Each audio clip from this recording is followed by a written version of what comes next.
Welcome to day 4. Today is a great day because during this day, the mu stem cells have been released yesterday because the PKA, protein kinase A, is no longer in the system, which wakes up the stem cells. That's their sleep signal. So when that's out of the system, your stem cells wake up.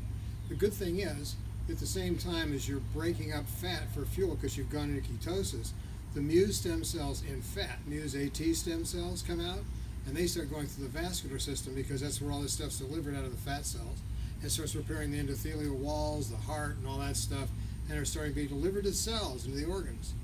At the same time, your general population is turned on in their niches, like in the pituitary, like in the liver, like in the bones, whatever. And it takes them about 4 or 5 days to migrate out into the bloodstream. But they're going to be basically in their niches. They're producing stem cells for their niches to repair damaged tissue in their area. And of course, your stem cells are in the fascia system, which I'll talk about extensively in neogenesis, which is this web of proteins all over your body, every bit of it. And what happens is, because you get damaged in a specific spot, you repair in that specific spot because stem cells are drawn on for repair. And they're really cool because they're everywhere. They're ready to do the work if they can just wake up. Well, dry fasting wakes them up.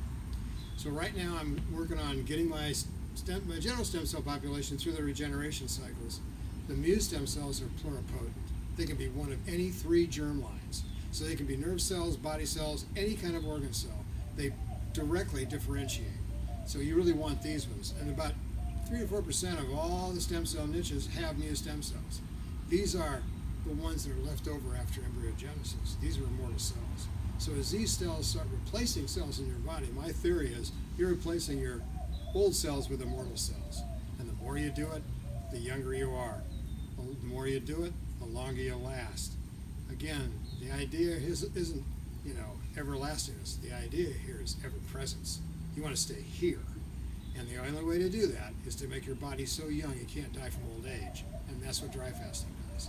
So day 4 is kind of another one of these days where you're kind of tired and weak because you're working off ketones and glucose or glycerol processed in the liver for plasma glucose. So your blood and your brain are fine, they're healthy, they're happy, everything's cool. And so just sit back and relax. It looks like it's going to piss down rain again.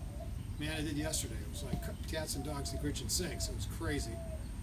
So yes, the hot tub is not filled up yet. I suppose if I took the cover off, the rain would fill it up. But today is just basically sitting around watching TV, doing some binge stuff and on TV, and making some stuff, designing some stuff, writing the next book.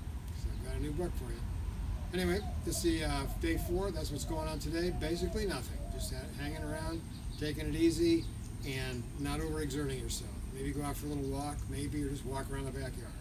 So, day 4, easy day. Day 5, acidotic crisis really starts, and it should be a little different. So, I'll talk to you then.